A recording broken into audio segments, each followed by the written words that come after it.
Before the redrawing of the lines, the African-American population, voting population in District 2 was nearly 69%. And after the redrawing of the lines, the African-American population was 29%. I still felt that I had a very good chance of winning because of my popularity around the city. But many of the people that was my supporters was unable to vote for me because of the redrawn lines. The makeup of this community is probably maybe 80 to 85% white. I had 4 communities that were added to my district. This is one of the smaller ones. The city of Calera decided to annex 200 homes into its city. The result was that it made the district for the sole African American, our client, Ernest Montgomery, made his district much smaller, removed a good number of his African American support base, and the end result was that Ernest Montgomery lost his seat on the city council.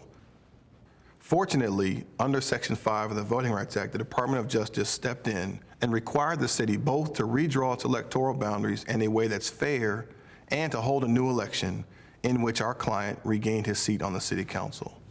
Advocates say the Voting Rights Act has been the most successful piece of civil rights legislation in American history, and they want to make sure the Supreme Court keeps it intact.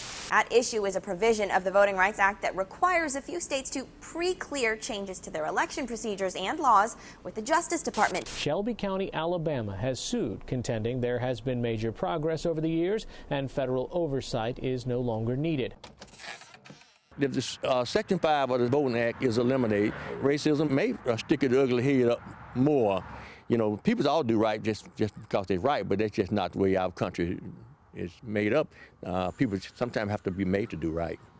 Section 5 of the Voting Rights Act is about democracy inclusion. It really is about a democracy inclusion principle that all Americans, without regard to their race, should have an equal opportunity to both participate in the political process and to elect their preferred candidates of choice. Without Section 5 being upheld by the courts, I really believe here in this city it would be very doubtful that an African American or maybe some other minority in our community could possibly serve on, be elected here in Calera.